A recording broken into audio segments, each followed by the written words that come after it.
इस क्वेश्चन में ए और बी पॉइंट के बीच में पोटेंशियल फाइंड आउट करना है, पोटेंशियल डिफरेंस, और बी और सी पॉइंट के बीच में जब स्टेडी स्टेट अचीव की जा चुकी हो।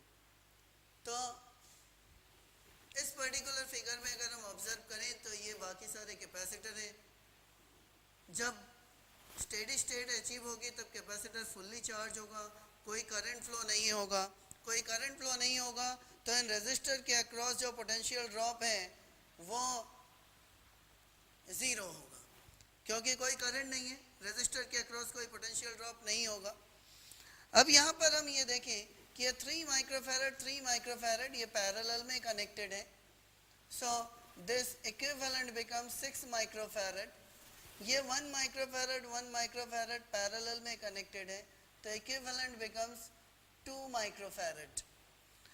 तो the circuit reduces to, we have 1 microfarad capacitor, इसके साथ में 6 माइक्रोफैरड और 2 माइक्रोफैरड के दो और कैपेसिटर,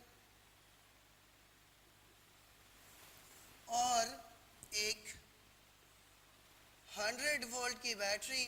चूंकि रेजिस्टर के अक्रॉस कोई पोटेंशियल ड्रॉप नहीं है तो उनको ड्रॉ करने का भी कोई मतलब नहीं है। अब यहाँ पर पॉइंट्स ए, बी एंड सी है।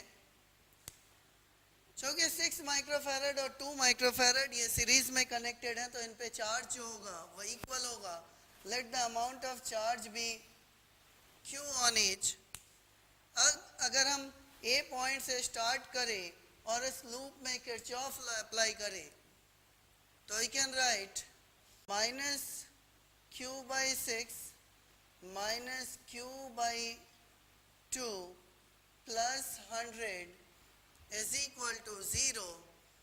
या हम लिख सकते हैं 100 is equal to Q by 6 1 plus 3 that is 4Q by 6 और 2Q बाई 3, और Q is equal to 3 by 2 into 100 that is equal to 150 microcoulomb. तो this is the charge on the capacitor.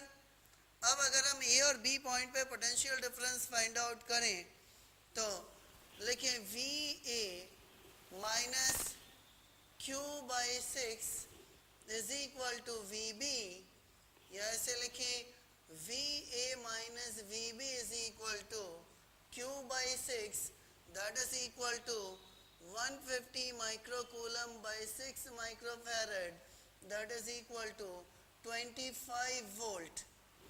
तो ए और B point के बीच में potential difference है 25 volt. इसी तरह से बी और सी पॉइंट के बीच में अगर लिखें तो V B minus Q by 2 microfarad is equal to V C, और V B minus V C is equal to 150 microcoulomb by 2 microfarad that is equal to 75 volt.